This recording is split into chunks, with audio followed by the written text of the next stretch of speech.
Bonjour à toutes et bonjour à tous, Céline Naissant, bienvenue sur ma chaîne. Cette chaîne est pour vous, vous qui êtes confrontés à une épreuve de santé, qu'elle soit plus ou moins grave et quel que soit le diagnostic. Aujourd'hui, je vais vous parler du pouvoir de l'intention, pouvoir qui va devenir le vôtre. Avant de commencer, je vous remercie pour vos likes, partages et abonnements.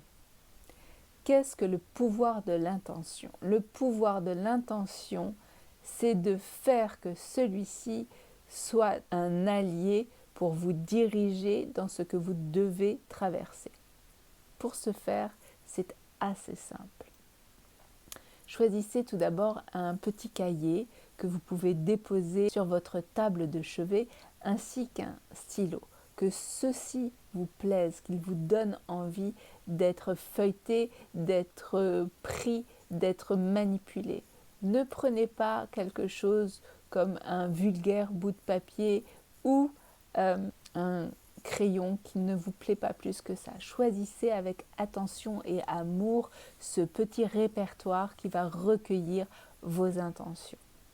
Tous les dimanches soirs, pour ma part, je choisis une intention qui va être l'intention de ma semaine, puis je vais, en fonction de l'emploi du temps du lendemain, détailler les intentions qui vont être soutenantes pour moi et je vais recommencer au réveil ce même écrit. Alors, ce n'est pas un écrit qui doit durer 3 heures, c'est quelques lignes.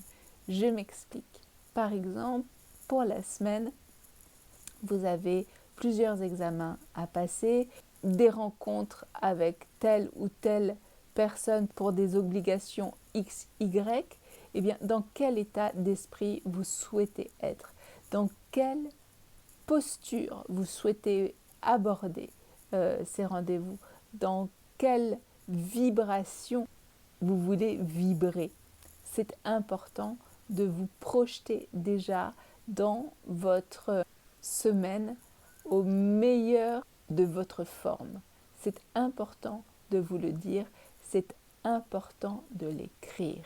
Et de l'écrire en détail, parce que le cerveau adore les détails. Ça, c'est son truc.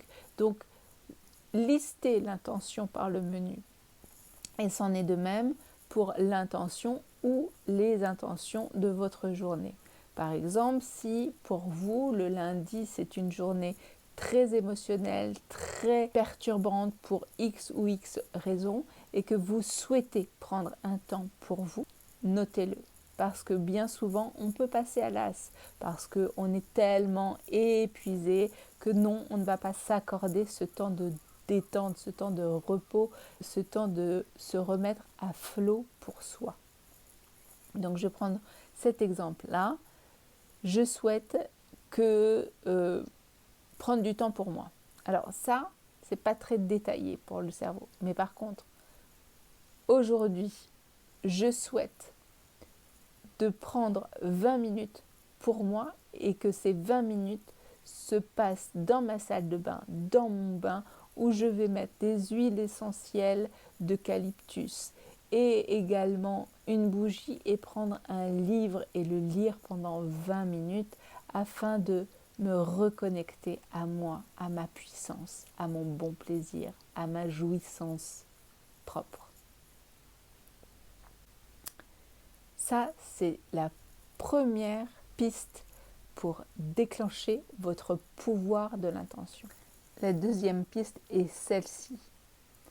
Vibrez totalement ces intentions. Mais pour que vous puissiez les vibrer pleinement, il est impératif que ces intentions soient pleinement alignées avec vos propres désirs, avec vos propres envies, avec vos propres petits chatouillements internes, vos papillons dans le ventre, vos papillons dans le cœur.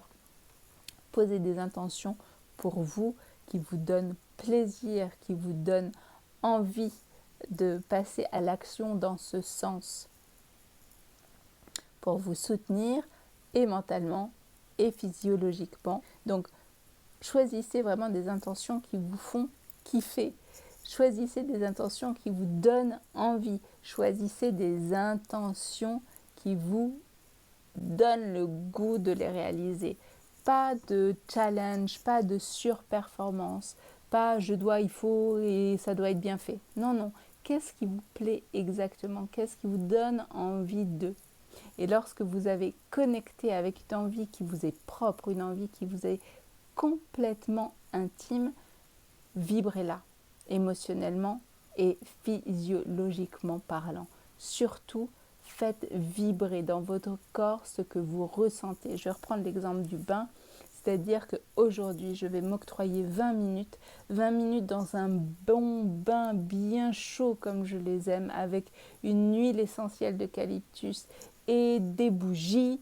Et je vais aussi prendre un livre qui me donne envie, qui me donne des palpitations, pas votre livret de compte par exemple, quelque chose qui vous donne vraiment plaisir. Et en écrivant cette intention, ressentez ce que vous allez vivre.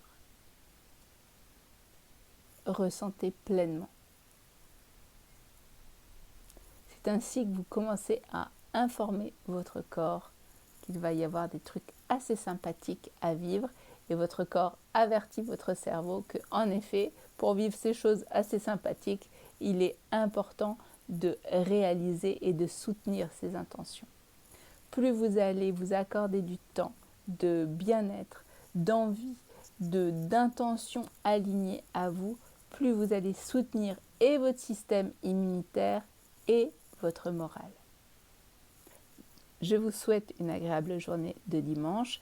J'espère que vous allez prendre votre petit cahier et votre stylo à côté de votre lit pour noter vos intentions pour la semaine et pour le jour qui s'en vient, c'est-à-dire le dimanche soir, notez l'intention pour le lundi matin. Le lundi matin, renotez ces mêmes intentions comme si vous re-signez un pacte avec vous-même. Vous pouvez le faire uniquement le matin, mais je trouve que c'est plus intéressant de cumuler et le soir et le matin, puisque le soir, vous projetez ce goût, cette envie de vous offrir telle ou telle chose dans votre journée, et le lendemain matin, vous savez que c'est cette journée-là qui va vous offrir des moments clés pour vous. Je vous souhaite en tous les cas une très belle journée. Je vous dis à très bientôt. N'hésitez pas à me dire si cela vous a donné envie de vous accorder ce temps d'écriture dans un cahier qui vous met du baume au cœur pour vous soutenir mentalement face à l'épreuve que vous devez traverser. Je vous embrasse avec mon cœur et je vous dis à demain.